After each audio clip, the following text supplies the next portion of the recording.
There's a single mental move you can make, which in a millisecond will solve enormous problems for you. It has the potential to improve almost any personal or business situation you will ever encounter, and it could literally propel you down the path to incredible success. We have a name for this magic mental activity. It is called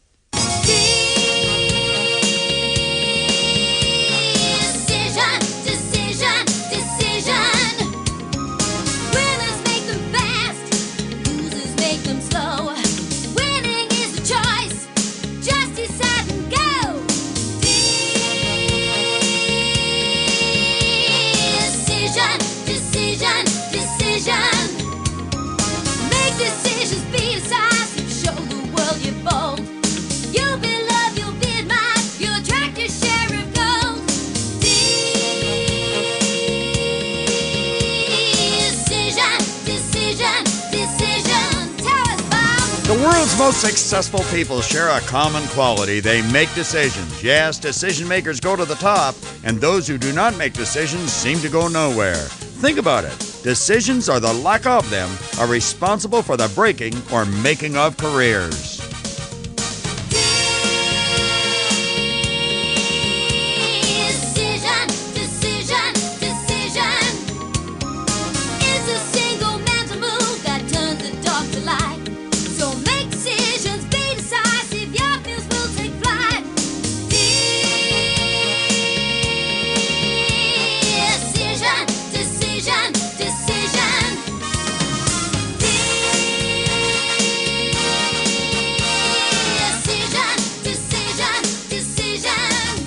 Individuals who have become very proficient at making decisions without being influenced by the opinions of others are the same people whose annual incomes fall into the 6- and 7-figure category.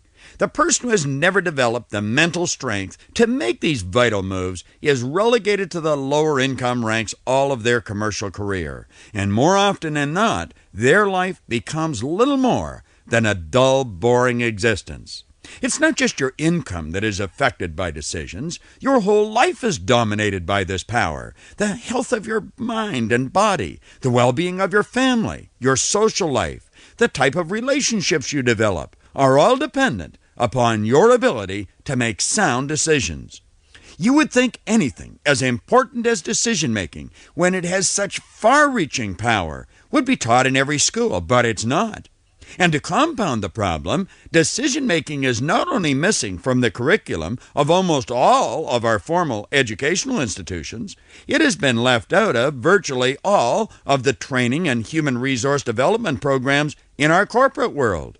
At this point, you could be asking yourself, how is a person expected to develop this mental ability? Well, I have the answer for you. You must do it on your own.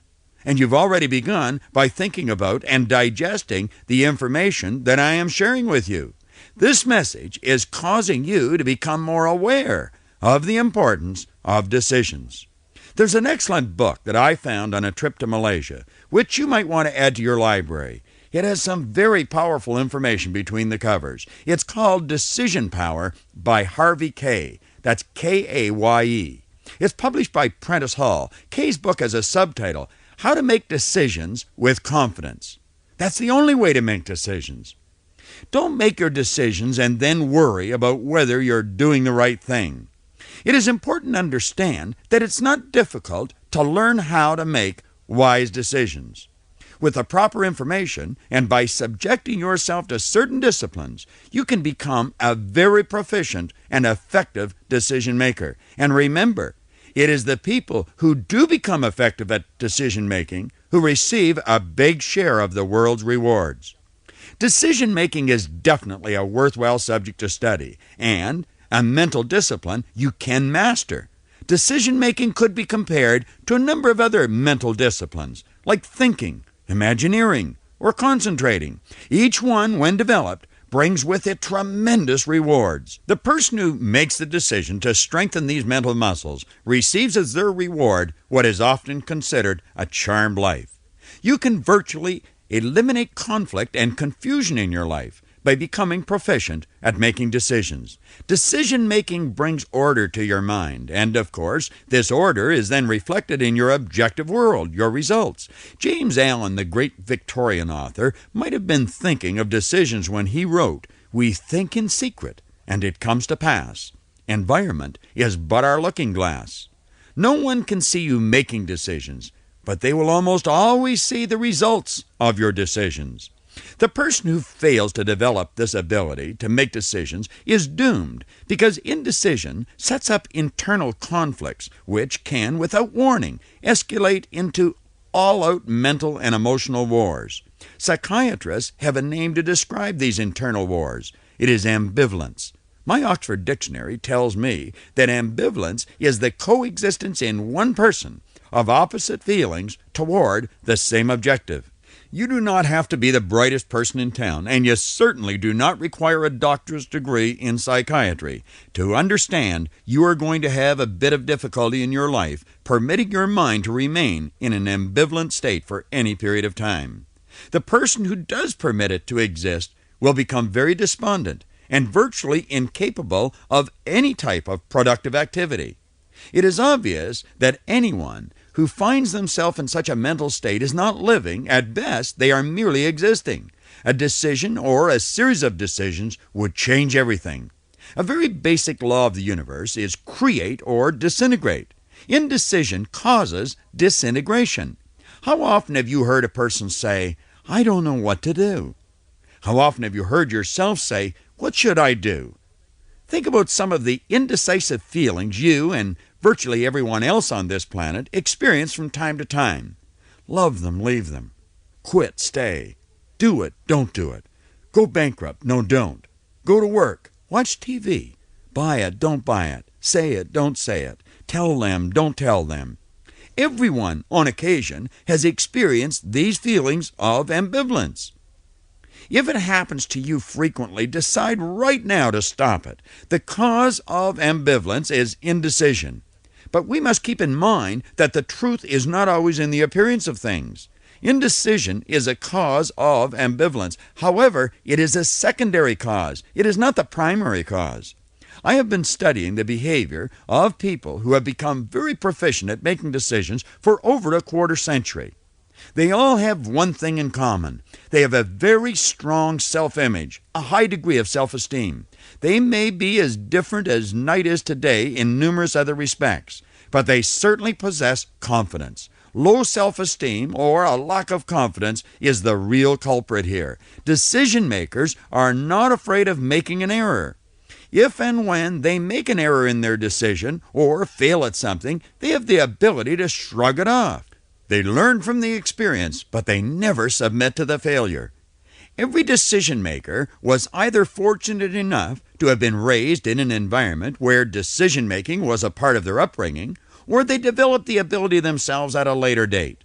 They are aware of something that everyone who hopes to live a full life must understand. Decision making is something you cannot avoid. That is certainly worth repeating. If you hope to live a full life, you must become a proficient decision maker. I might also add that even those who are proficient at making decisions know they can improve. You may be thinking, all right, where do I start? You start improving your ability to make decisions in exactly the same place you start any journey, and with exactly the same resources. You decide. Start right where you are with whatever you've got. That is the cardinal principle of decision making. Decide right where you are with whatever you've got. That is precisely why most people never master this important aspect of life. They permit their resources to dictate if and when a decision will or can be made. When John Kennedy asked Wernher von Braun what it would take to build a rocket that would carry a man to the moon and return him safely to Earth, his answer was simple and direct: the will to do it.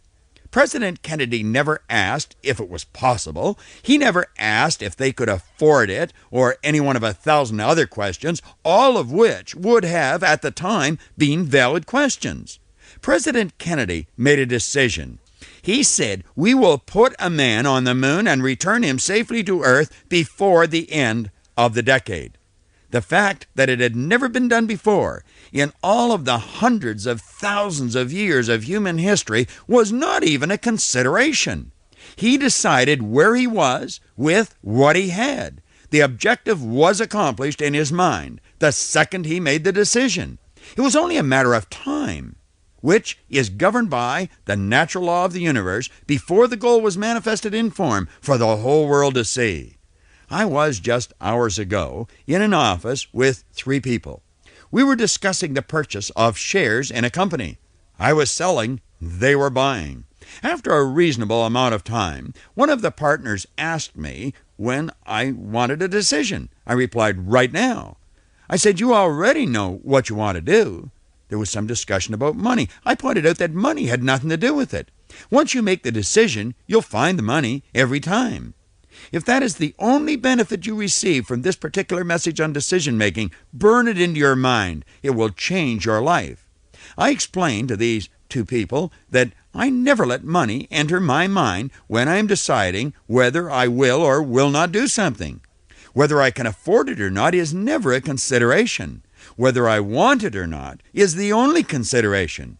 You can afford anything. There is an infinite supply of money. All of the money in the world is available to you when the decision is firmly made. If you need the money, you will attract it. I am well aware there are any number of people who will say, this is absurd. You can't just decide to do something if you do not have the necessary resources. And that's fine, if that's the way they choose to think. I see that as a very limiting way of thinking. In truth, it is probably not thinking at all. It is very likely an opinion being expressed that was inherited from an older member of their family who did not think either. Thinking is very important. Decision makers are great thinkers. Do you ever give much consideration to your thoughts? How they affect the various aspects of your life? Although this should be one of our most serious considerations, unfortunately for many people, it is not. There's a very small select few who make any attempt to control or govern their thoughts. Anyone who has made a study of the great thinkers, the decision makers, the achievers of history, will know they very rarely agreed on anything when it come to a study of human life. However, there was one point which they were in complete and unanimous agreement on, and that was that we become what we think about. What do you think about? Listen again, this time very carefully, to the lyrics of this song as Michelle shares them with you.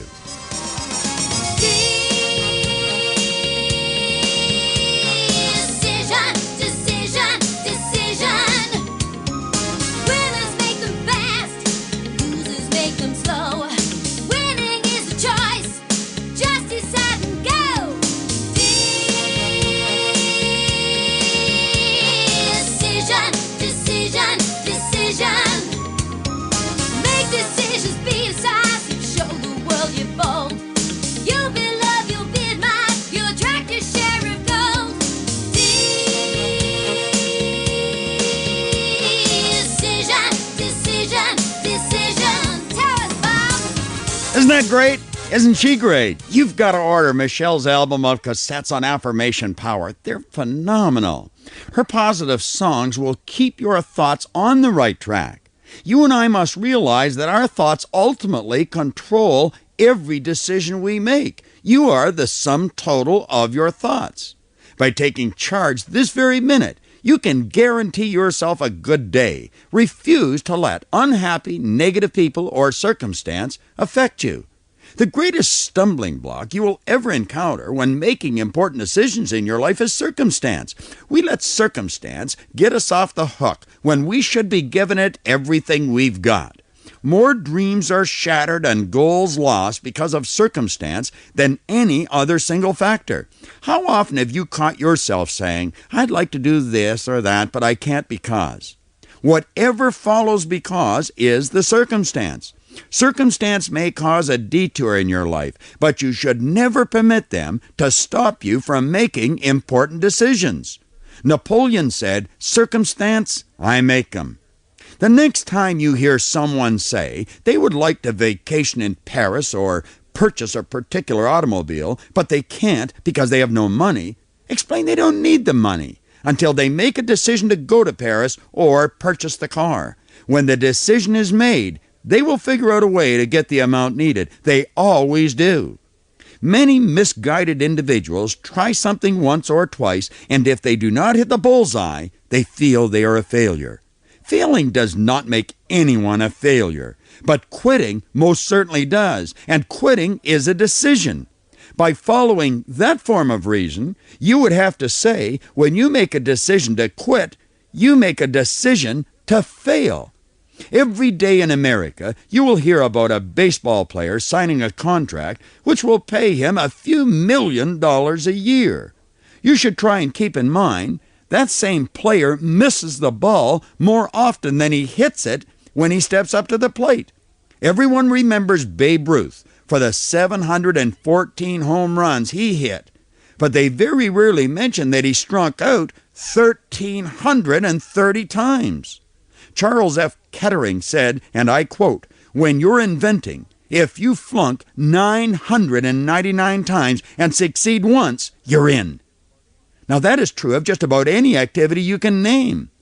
The world will soon forget your failures in light of your achievements. Don't worry about failing. It will toughen you up and get you ready for the big win. Winning is a decision. Many years ago, Helen Keller was asked if she thought there was anything worse than being blind. She quickly replied there was something much worse. She said the most pathetic person in the world is the person who has their sight but no vision. You'd have to agree with Helen Keller. At 91, J.C. Penney was asked how his eyesight was. He replied that his sight was failing, but his vision had never been better. Isn't that great? Think about it. When your vision is clear, it becomes easy to make decisions. When a person has no vision of a better way of life, they automatically shut themselves in a prison. They limit themselves to a life without hope. This frequently happens when a person has seriously tried on a number of occasions to win, only to meet with failure time after time. Repeated failures can damage a person's self-image and cause them to lose sight of their potential. They therefore make a decision to give up and resign themselves to their fate. Take the first step in predicting your own prosperous future. Build a mental picture of exactly how you would like to live. Make a firm decision to hold on to that vision, and positive ways to improve everything will begin to flow into your mind. Many people make a beautiful vision of how they would like to live or what they would like from their business, but because they cannot see how they're going to make it all happen, they let the vision go. If they knew how they were going to make it happen or get it, they would have a plan, not a vision. There's no inspiration in a plan, but there sure is in a vision. When you get the vision, freeze frame it in your mind with a decision, and don't worry about how you're going to do it or where the resources will come from. Charge your decision with enthusiasm. That's important. Refuse to worry about how it will happen. There is a power much greater than you that never expresses itself other than perfectly, and that perfection will take care of that responsibility. There is no situation that isn't made worse by worry. Worry never solves anything. Worry never prevents anything. Worry never heals anything. Worry serves only one purpose. It makes matters worse. James Kurtz said, "If we worry, we don't trust. If we trust, we don't worry." Worry does not empty tomorrow of its grief, but it does empty today of its joy. Worry seems to be a national pastime, but it's also a sad waste of time. Remember what Dr. Kurtz said, "Worry empties today of its joy." Don't worry. Be happy. Have faith. Worrying about lack is a clear indication there is a serious misunderstanding with respect to our source of supply. By our source, I mean you and me. We are both receiving every good that comes into our life from the same source. There is only one source of supply, and that is Spirit. Everything comes from Spirit. When you clearly understand that, you will find making a decision is something much easier to do. Every decision you make is based on one of 2 points. 1, you're going to gain a profit, or 2, you're going to avoid a loss. Most people who work for a corporation believe their pay comes from the company. When I am conducting a seminar, I make it very clear their pay comes from Spirit, their only source of supply. It merely comes through their company. When you truly understand the source of your supply and then enhance your understanding with the laws by which Spirit works, you will be able to make a decision and hold the picture of the successful outcome as a result of that decision, knowing that Spirit will instantly begin sending to you whatever you require for the manifestation of your picture. I am well aware that there are millions of people who will laugh at you if you attempted to get them to accept what I've just said. However, it is important for you to remember that those same people are not able to explain why they are rejecting it or why it cannot happen. Our company has a great program called Born Rich. This Born Rich program explains why it will happen. We've come up with another program that's incredible. It'll show anyone how to earn a 6 or a 7-figure income. It is called Disciplined Income Acceleration, and it deals with the unlimited supply of money. The DIA program will show anyone, as I've just mentioned, how to earn a 6 or a 7-figure income. However, this brings us right back to the start. Earning that amount of money requires a decision. One of the instructors in the Disciplined Income Acceleration program, Jerry Robert, wrote a marvelous book, Conquering Life Obstacles. I found an interesting idea and one that you can gain tremendous benefit from in your efforts to become a more effective decision maker. Listen to this: advanced decision making. Isn't that great? Think about it. We make advanced bookings when we fly somewhere. That's quite common. We make advanced reservations to eliminate any confusion or problems when the time arrives for the journey. We do the same with renting a car for the same reason. Think of the problems you will eliminate by making many of the decisions you must make well in advance. I'll give you an excellent example. As I am preparing this message, it is Ramadan, a time where all practicing Muslims fast. I was in an office yesterday in Kuala Lumpur, and I was asked if I would like a cup of tea or coffee. I replied that I would, and I appreciated a cup of tea. The lady next to me was then asked if she would like a cup, and she replied, "No, I'm fasting." I smiled and said that was an advanced decision this lady had made. When she was asked, she did not have to decide whether she wanted anything or not. Whether she was thirsty or not was not a consideration. A decision had previously been made, and her advanced decision was well tempered with discipline. The exact same concept works with a person when they are on a diet to lose weight. Their decisions are made in advance. If they are offered a slice of chocolate cake or some Bavarian cream pie, they don't have to say, "Gee, that looks good. I wonder if I should." The decision is made in advance. You might want to read Jerry Roberts' book. It's an excellent article on advanced decision-making. I made a decision a long time ago that I would not participate in discussions of why something cannot be done. The only compensation you will ever receive for participating in or giving energy to that type of a discussion is something you do not want. I always find it amazing at the number of seemingly intelligent people who persist in dragging you into these negative brainstorming sessions. In one breath, these people tell you they seriously want to accomplish a particular objective, and in the next breath, they begin talking about why they can't. Think of how much more of life they would enjoy by making a decision that they will no longer participate in that type of negative energy. Permit me to caution you, advanced decisions must be mixed with an ample supply of discipline. All peak performers understand and use discipline. The program I previously referred to that my company conducts, where we teach people how to earn a 6 and a 7-figure income, is called Disciplined Income Acceleration.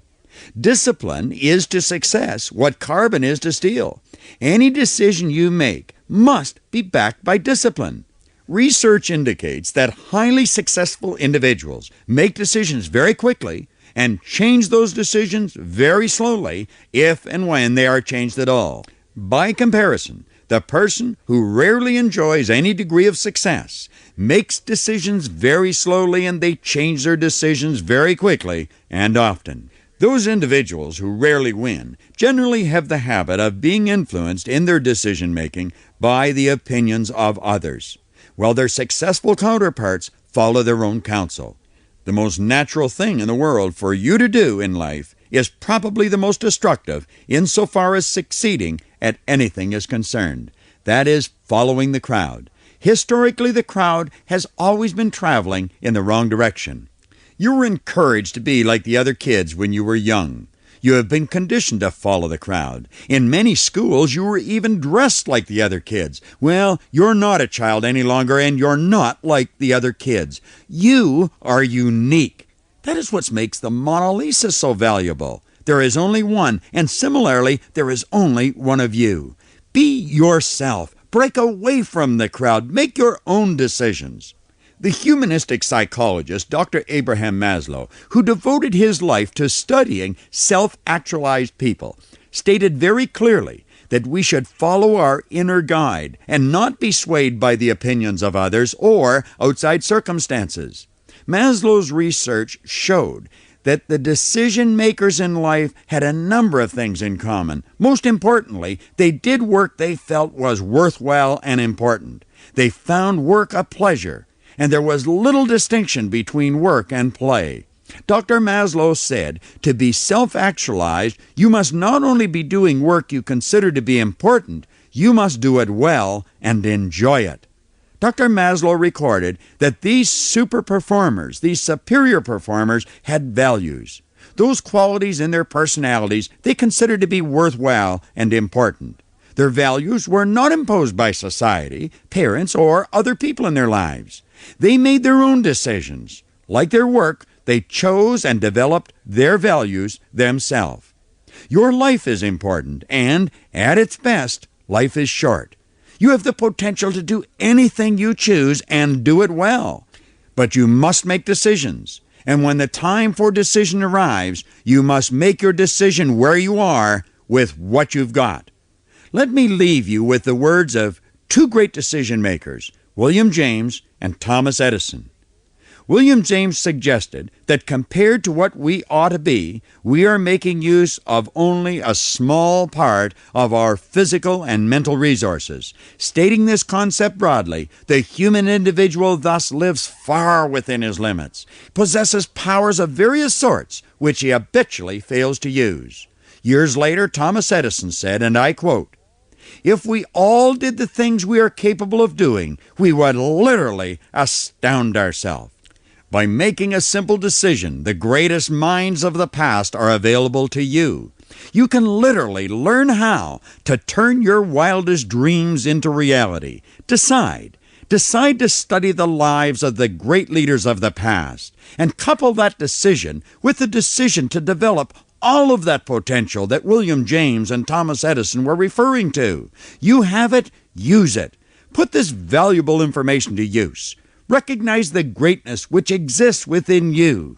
You have limitless powers of potential and ability waiting to be developed. Start today. There's never any time that's better than the present. Be all that you're capable of being.